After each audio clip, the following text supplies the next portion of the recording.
एक बार की बात है, गौतम बुद्ध ने उनके शिष्य ने पूछा कि बताइए कर्म क्या है। तो गौतम बुद्ध ने कहा कि आओ एक कहानी सुनाता हूँ।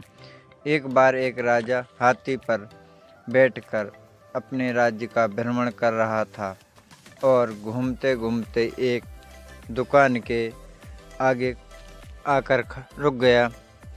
रुकने के बाद उसने अपने मंत्री से कहा कि मंत्री जी, मालूम नहीं क्यों लेकिन एक विचार ऐसा आया है कि इस दुकानदार को कल सुबह फांसी पर लटका दो। मंत्री इससे पहले कुछ पूछ पाता कि क्या वजह, कैसा, ऐसा क्यों लगा। राजा साहब आगे बढ़ गए। मंत्री से कह रहा नहीं गया। अगले दिन मंत्री भेष बदलकर आम जनता के भेष में उस दुकान में पहुंचा और देखता है कि वह दुकानदार चंदन की लकड़ी बेचता था। मंत्री जी ने पूछा कि काम धंधा कैसा चल रहा है। तो उसने बताया कि बहुत बुरा हाल है, क्या बताऊं। आप लोग आते हैं, चंदन को सूंघते हैं, प्रशंसा करते हैं, वाह वाह, बहुत अच्छा है, लेकिन खरीदते नहीं हैं। बस इसी इंतज़ार में बैठा हूँ कि हमारे राज्य के राजा की मृत्यु हो तो उसकी अंत्येष्टि में चंदन की लकड़ी जाई, बहुत सारी चंदन की लकड़ी खरीदी जाएगी। वहाँ से शायद मेरे दिन बदलना शुरू हो जाएंगे। मंत्री को सारा खेल समझ में आ गया कि ये जो सोचना है, शायद ये विचार है नकारात्मक वाले की। राजा साहब जब यहाँ से निकले तो उनके दिमाग में भी इसके लिए उल्टा ही विचार आया था।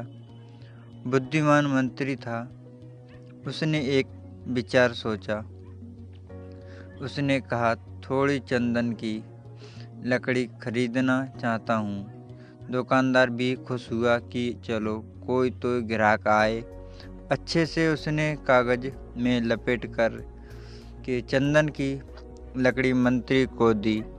उसने मालूम नहीं था कि कौन था मंत्री। अगले दिन दरबार में चंदन की लकड़ी लेकर के पहुँचे और राजा साहब से कहा कि राजा साहब, वो जो दुकानदार था उसने आपके लिए तोहफा भेजा है।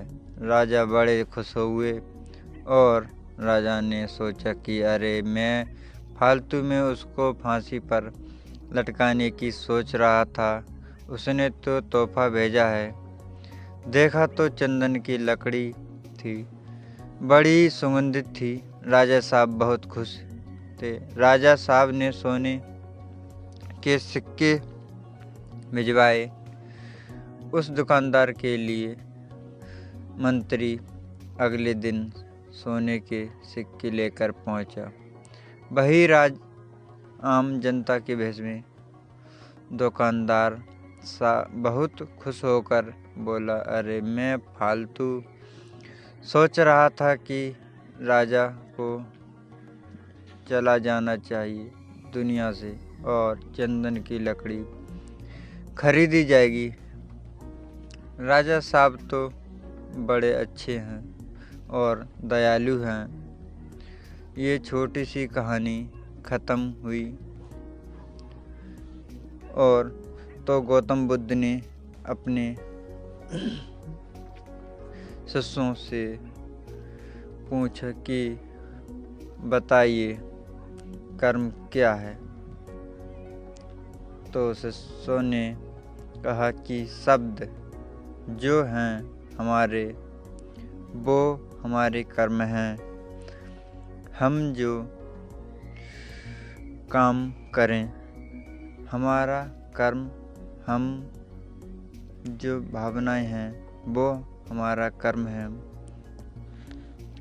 इस प्रकार गौतम बुद्ध ने कहा कि आपके विचार ही आपके कर्म हैं। अगर आप अपने आपने अपने विचारों को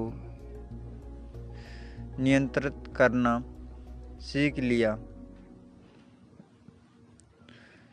तो आप सबसे महान और बुद्धिमान व्यक्ति हैं।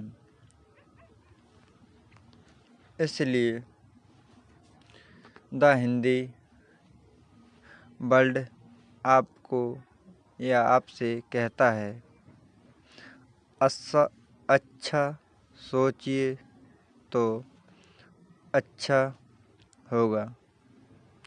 ये कहानी यहीं समाप्त होती है। और गाइज बताना इस कहानी कैसी लगी और कमेंट बॉक्स में ज़रूर बताना। और चैनल को सब्सक्राइब कर दीजिए वरदान 2.1 को, ताकि और बेल आइकन को दबा दीजिए ताकि नोटिफिकेशन आपके पास पहुंच सके। मिलते हैं अगली वीडियो में। Bye bye, take care.